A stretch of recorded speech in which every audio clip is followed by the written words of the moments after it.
โดยเนาะกราบสบายดีและสวัสดีพ่อแม่พี่น้องเบอร์สุขุสุคนเนาะมื้อนี้กะน้องน้ำฝนเป็นคนเปิดคลิปเนาะกะสบายดีสบายดี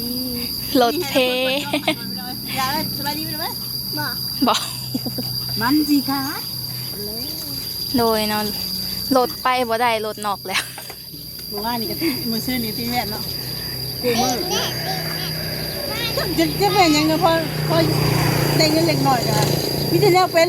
หรือว่ามันสะสมไปชนแม่เมื่อไหร่ได้ดูไปทักยาโอ้ไม่พลาดไปหรอก ขี่มาดีๆกับมาดับไปเลยเนาะ ได้แม่พวกแกรถใหญ่ขยาเขาลูก น้องไม่ยังไงนี่น้องไม่ยังไงเมนด้วยไม้ไผ่บ้านด้วยไม้สังไผ่หรือด้วยไม้บานไม้สังไผ่พี่ชายลองซิมดูหวานบอกเฮ้ยว้ายจักอันมันหอดไป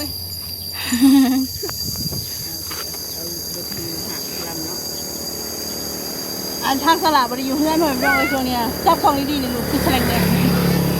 อยู่บนเฮเบียกอยู่บนไม่ต้องไอ้แฉลงเฮเบียกมาสิพาน้องๆเพิ่นไปกวดเลือดเนาะ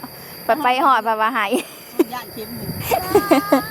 ข้าวเพื่อนสิแทงเลือดเนาะอย่าเลือดอย่าเห็ดมารู้มั้ยเนี่ยใครเอ้ยลูกโดยเนาะกะ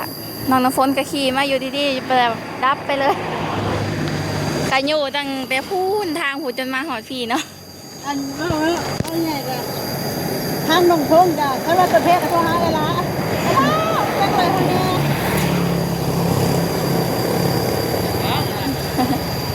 รถนอก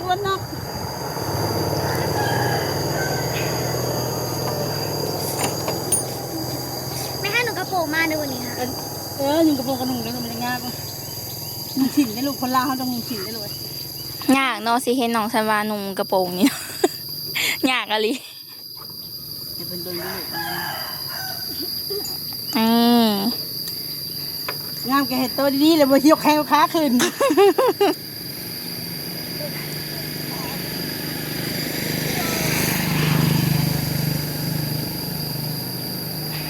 นี่ขึ้นมาน้ำพงพาแฟนมาอยู่น้ำเลยเนาะ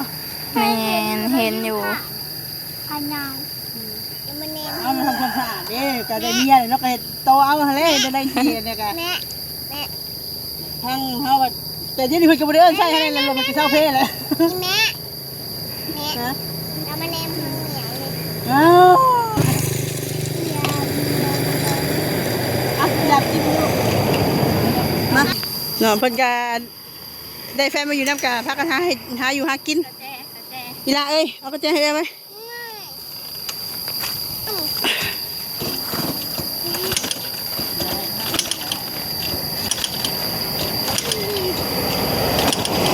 เรียบร้อยเลยไม่ต้องไปตายแสดงเง่งแล้ว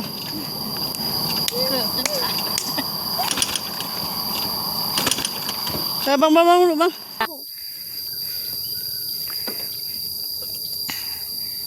ยิบบุได้สามพี่น้องเกิดด่าลูกกูถิ่มเมื่อกี้นี่ดิไม่ใช่จริงหนึ่งได้หรือละเกิดนั่งจริงหนึ่งได้หรือคันติดบ่ได้ก็ได้อยู่เมื่อ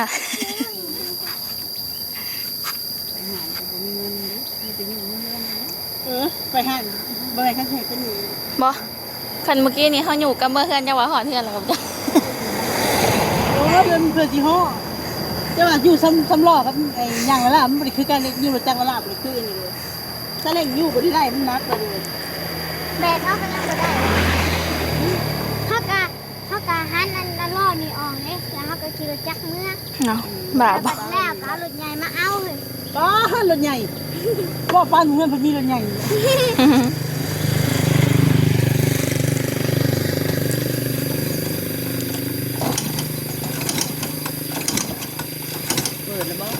เปิดแล้วดับแล้วก็ติดบ่ได้เลยไม่ยางบ่ได้จัง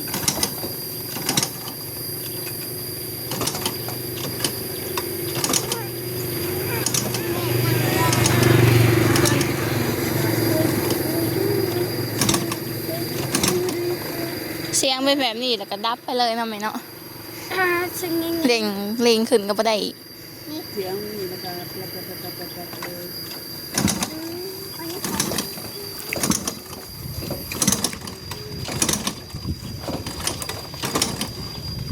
เหนียวมืออะ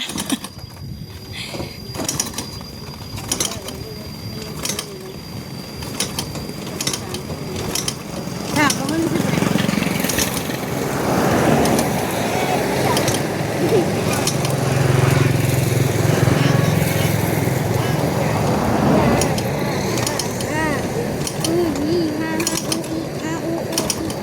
เราลองไปก็แล้วไปแล้ว ใช้บ่ได้ เงินพันเดียว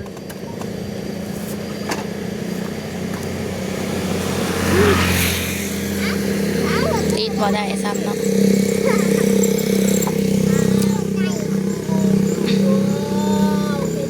มีแต่สิได้จูงเมื่อแล้วบัดนี้อีแม่ก็นั่งในรถเนาะก็จูง เอาไปจูงน้ำเด็กจูงเกียว ก็บ้านดิ อ๊บไปน้ำหน่อยไปลากไปน้ำหน่อย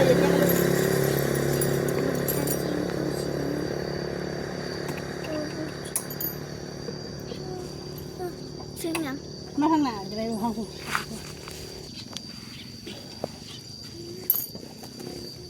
คนเอะขนมเถอะ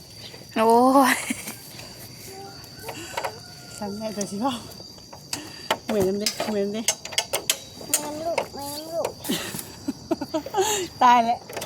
ปากเราใช่ไหมอยู่เสียงกันมันมืดเท่ากำสต๊อปกันได้ด้วย ตอนนี้สาของเฮากำลังไงรถ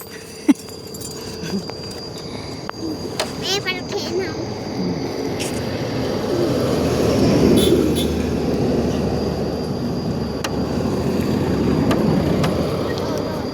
บีบแก้จะไหน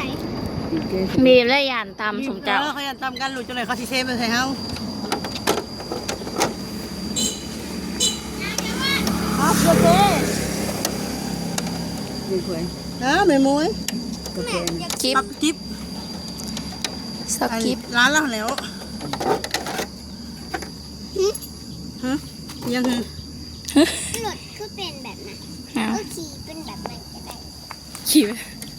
ติดแต่กูได้ก็ขี่บ่ได้เก่าแหละ ที่เป็นบ้างมันเห็นยังได้มันบุกนั่นอ้าวก็อยากเห็นอยากหู้ไหมเอาไปติดดูติดบ่ได้ใช่ไหมเลยจะมันเป็นน้ำยัง เป็นน้ำมัน จะเป็นยาอะไรตัวนี้ค่ะไม่ได้ไปให้สร้างเซ็กเบิ้งแล้วก็โอ้โหเป็นยังไงชาวมันแท่งกระแดมนั่นไปแล้วติดไปเลยค่ะเสียงแบบคือเสียงโซนอยมันอันนี้แหละ เอาล่ะมาดู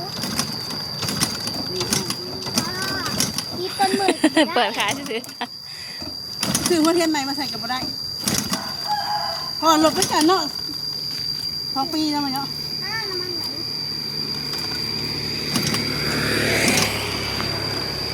น้ำมันเครื่องลงแล้ววะน้ำมันลงแล้ววะเพราะเป็นน้ำมันส่วนน้ำมันเบนดิเป่าน้ำมันลงพอเป็นน้ำมันออก มันบอกให้เอาดูเปล่าให้มันเสียให้น้ำมันมันออก โอ้ยเนาะ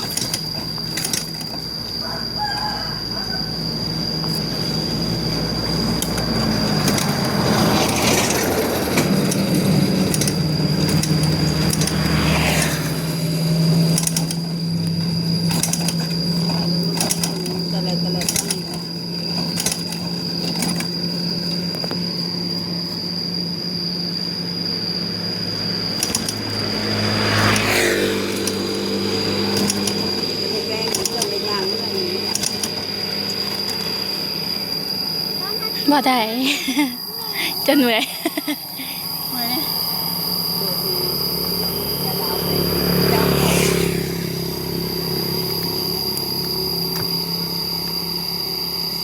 เปลี่ยนหัวเทียนละกันบ่ได้เนาะ เบียนกับเบียนเลย ยุ เป็นอยู่ไม่ ได้ยุวันนี้ เอาหนังสือมาไปเนี่ยไปงานเอาก่อนงานอ้าวแล้วเราแจ็คเลยสิ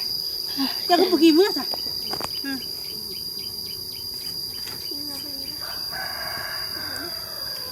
เด้ออยู่จากทางเขาบรรทัดไปหอดบรรทัดตาย จะหลักไปทางงัดเลย เขาสิจูงไปเขากับบ่มีเงินบัตรแปลงเขาแปลงสมมุติเขาแปลงมันเขาบ่มีเงินเขา ใจเขาก็อยากหู้ว่ามันเป็นเท่าไรแม่ข้ามันประเภทเขาก็ไปหาเงินมาเอา ดีกว่าไม่กระเล็ก กระลงไหมจ๊ะ แล้วลงมาได้ เอาอีเมย์ยังไม่ได้ ฮะ เอาตายแล้ว อยู่อีแม่ไป อยู่ทั้งรถอยู่ทั้งคนตายวันนี้ เฮาก็อยู่กับอีว่ากับอีไซเด้มา ว่าสิมาซื้อยาเลยมันซื้อรถแล้วก็ซื้อกินร้าน อีหยัง นี่ล่ะเดี๋ยวใช่ทิปเอาอีเมย์ไปส่งอยู่ห้านแบงค์รถ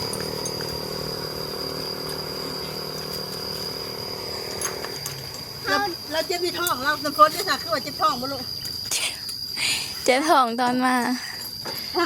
ท้องเจ็บมองเลย เจ็บเหมือน มองเขาตั้นพาตั้นฮะ บ่คนละเบื้อง เจ็บบอลทีเรียกว่าเบื้องขวาเบื้องขวา อ้าวโดยน้องน้ำฝนกาสิอยู่กับน้องเซนว่าพร้อมบ่ มาพ่อ บ่บ๊ายบาย มาพ่อ โอเคพ่อพี่น้องไอ้ทางสลากกันสิให้น้ำฝนอยู่ไปถ่ายสลากที่ไปส่งเมียอยู่หานแปลงรถเนาะไปฟังเบิ่งน้องแก้มว่าราคามันสิเท่าไรนะพอได้ฮู้เลยโอเคพ่อพี่น้องสำหรับคลิปนี้ก็จบคลิปก่อนพ่อพี่น้องให้น้ำฝนอยู่ไปถ่ายเดี๋ยวพ่อคลิปหน้าเด้อสำหรับคลิปนี้ก็สบายดีเด้อลูกเด้อ บ่แลนลูกบ่แลนมัน โดยสบายดีแม่ ไปดี มีแต่คนเจ็บเป็นบ่ได้ตายขอบคุณศูนย์รวมโลกเอฟซีโดยขอสำหรับคลิปนี้ก็เป็นกำลังใจให้สลายเด้อพ่อพี่น้องตีชมคอมเมนต์บางคลิปสลายแต่ต้นจนจบที่บุคคลโฆษณาก็ขอบคุณขอบคุณหลายๆสำหรับคลิปนี้ขอกล่าวคำว่าสบายดี